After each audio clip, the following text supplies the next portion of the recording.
الحمدللہ رب العالمین والصلاة والسلام علی سید المرسلین وعلی آلہ وصحبہ اجمعین، اما بعد فاعوذ باللہ من الشیطان الرجیم، بسم اللہ الرحمن الرحیم۔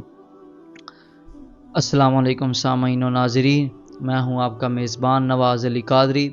سنت کی کرنیں یوٹیوب چینل کی طرف سے آپ کی بارگاہ میں حاضر ہوں۔ امید ہے آپ سب خیر و عافیت سے ہوں گے۔ حدیث آج بہت ہی اہم ہے۔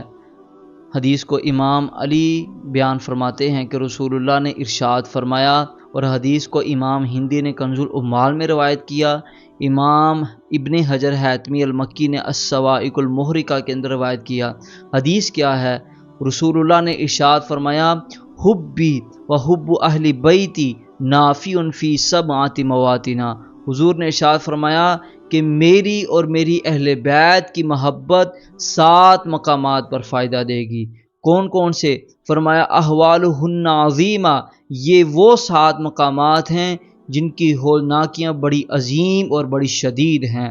وہ کون کون سے ہیں؟ پہلا، عند الوفاتی، حضور نے فرمایا جب بندے کی روح قبض کی جائے گی اس وقت میری اور میری اہل بیت کی محبت کام آئے گی۔ اور دوسرا مقام، وفی القبری، حضور نے فرمایا جب بندے کو قبر میں اتارا جائے گا اس وقت میری اور میری اہل بیت کی محبت کام آئے گی۔ وعند النشور، اور جب قبر سے اٹھا کر حشر کی طرف منتقل کیا جائے گا، فرمایا اس وقت میری اور میری اہل بیت کی محبت کام آئے گی۔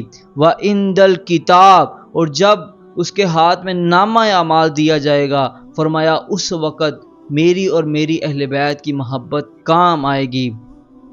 وعند الحساب، اور فرمایا جب حساب کتاب کیا جائے گا، میزان لگایا جائے گا، اس وقت میری اور میری اہل بیت کی محبت کام آئے گی۔ وعند المیزان، یعنی جب نامہ اعمال تولے جا رہے ہوں گے تو اس وقت میری اور میری اہل بیت کی محبت کام آئے گی۔ وعند الصراط، اور جب بندہ پل صراط سے گزر رہا ہوگا، فرمایا اس وقت میری اور میری اہل بیت کی محبت کام آئے گی۔